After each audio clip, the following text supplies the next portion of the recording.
número 4. Solo tiene delante prácticamente El Ciudadano Kane y El Padrino, de Francis Ford Coppola. Quiere decir esto que va ganando con los años, aunque en su momento ya fue absolutamente considerada. Tuvo un gran éxito, obtuvo 7 Oscars de la Academia, los mismos que había obtenido la película anterior de David Lean, que fue El puente sobre el río Kwai, pero yo creo que este es, como dicen los norteamericanos, el cenit, el peak de su carrera. Es la película más redonda de toda la cinematografía de David Lean, y también, hay que ser justo, de Sam Spiegel, que es un director que ya había hecho anteriormente con John Hughes La Reina de África, y lo digo porque era una película con muchos problemas también de localizaciones en el antiguo Congo belga, y luego había hecho La Ley del Silencio también con Elia Kazan, El puente sobre el río Kwai, pero la entente entre ellos en Lawrence y en esta yo creo que es perfecta.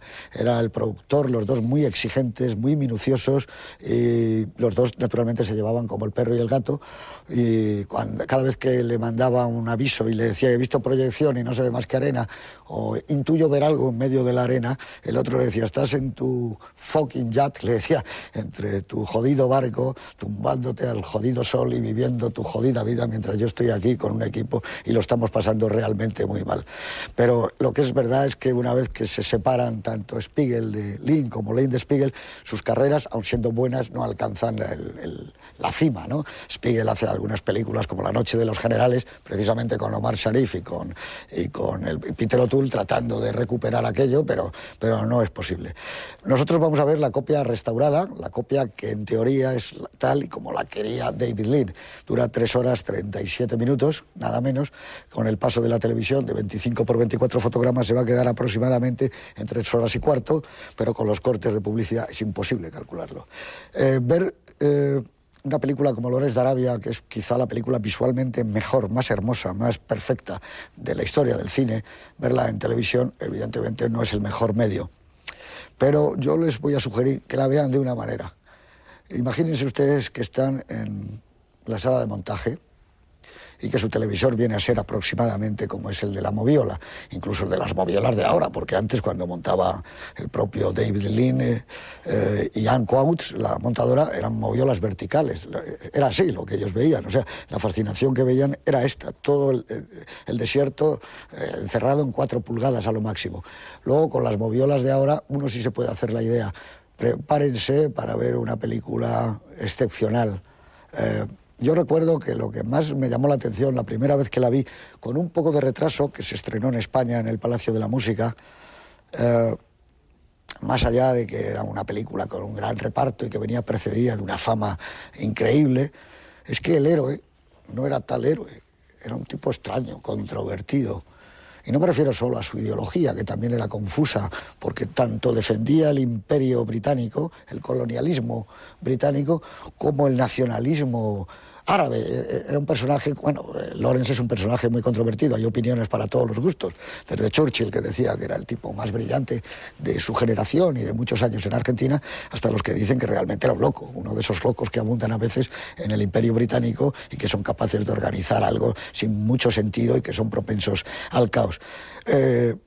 La película tiene un protagonista, como digo, atípico. Meterse en un tinglao de esta magnitud, de 15, 16 millones de dólares, con un personaje que no es el bueno, que no acaba bien, que no es el chico estupendo en donde están depositados todos los valores, es muy extraño.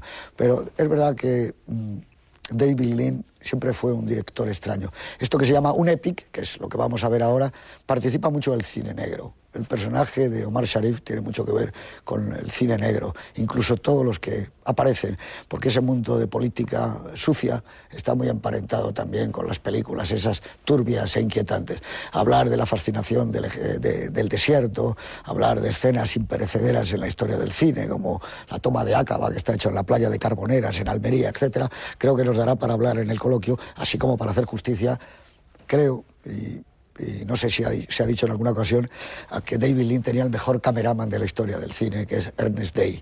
Luego fue su director de fotografía en Pasaje a la India, pero el Doctor Zhivago, en estas películas, es asombroso. No ha habido, yo creo, una persona con mayor gusto y calidad para encuadrar. Los planos que hacía él solo realmente son maravillosos. Y el segundo de Ernest Day, era otro genio. Hay un plano que es de los más asombrosos de esta película, que es ver en el Canal de Suez, a través de las dunas de la arena, cómo surge un barco. Es un plano fantástico. Se está hecho por el segundo cameraman, el segundo de Ernest Day. Es decir, contaba con una gente de un talento fuera de serie. Pero vamos a dar paso porque si no aquí no vamos a acabar nunca. Eduardo Torres Dulce, buenas noches. José Luis, buenas noches. Bueno, yo creo que tenemos el récord.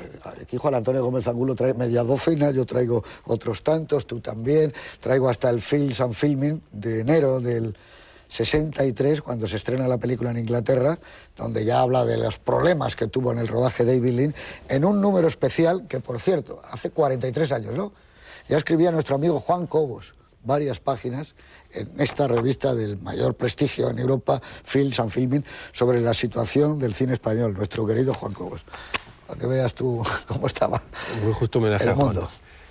Bueno, pues dinos cosas. Yo creo que si la patria, como se ha dicho, la patria de un hombre de su infancia, para mí Lawrence de Arabia y el puente sobre el río Kwai es mi patria, es la infancia, es cuando el cine lo era absolutamente todo. Creo que ver en una pantalla, tú lo has dicho, grande, Lawrence de Arabia, con 12, 13, 14 o 15 años o 20 y volverla a ver después como la volví a ver en el año 88-89 en el Festival de Cannes, en la inmensa gran sala del Palais del Festival, pues es un verdadero gozo, porque yo creo que Lawrence de Arabia y David Lean es el cine. Yo respeto enormemente las películas intimistas y hay películas maravillosas en la historia del cine, pero lo más parecido a la Ilíada o a la Odisea, y algo de Antonio Martínez Arrión después a este respecto, es probablemente este poema visual que ofrece David Lean.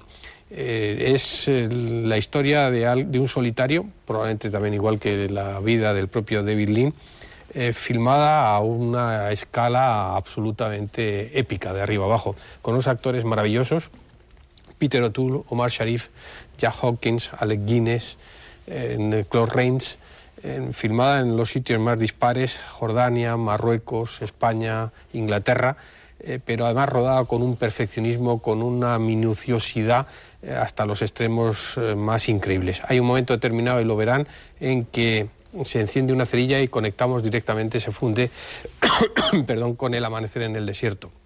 Hay planos absolutamente geniales que recuerdan enormemente a Centauros del Desierto, una película que es muy próxima a este Lawrence de Arabia, tanto en el scope, en la visión, en la amplitud de los espacios, como en la tragedia de este solitario. Es una película que a mí de siempre me ha llamado, como he dicho desde el primer momento en esta intervención, directamente al cine. Yo creo que si el cine se inventó era precisamente para contar en imágenes historias de esta amplitud. Vemos al héroe solitario en el desierto, lo vemos también en mitad del tráfico de la política. Por cierto, esta es una película extrañamente actual porque los temas están ahí, y poco más puedo decir en la presentación que no sea mi absoluta admiración por David Lean. Es curioso porque cuando entrevistábamos a la gente del cine clásico, les preguntabas por unos directores y sorprendentemente, aparte de Ford, Hitchcock, Hawks, etcétera, siempre citaban a dos directores que te quedabas muy desconcertados en aquellos años. Uno era Leo Mascari y el otro era David Lean. Yo no conozco a ningún director clásico que no haya manifestado su enorme admiración por David Lean. En estos momentos Scorsese y Spielberg favorecieron la versión restaurada de esta película, pero tengo que decir que la influencia en la Guerra de las Galaxias de esta película y particularmente del cine de David Lean es enorme.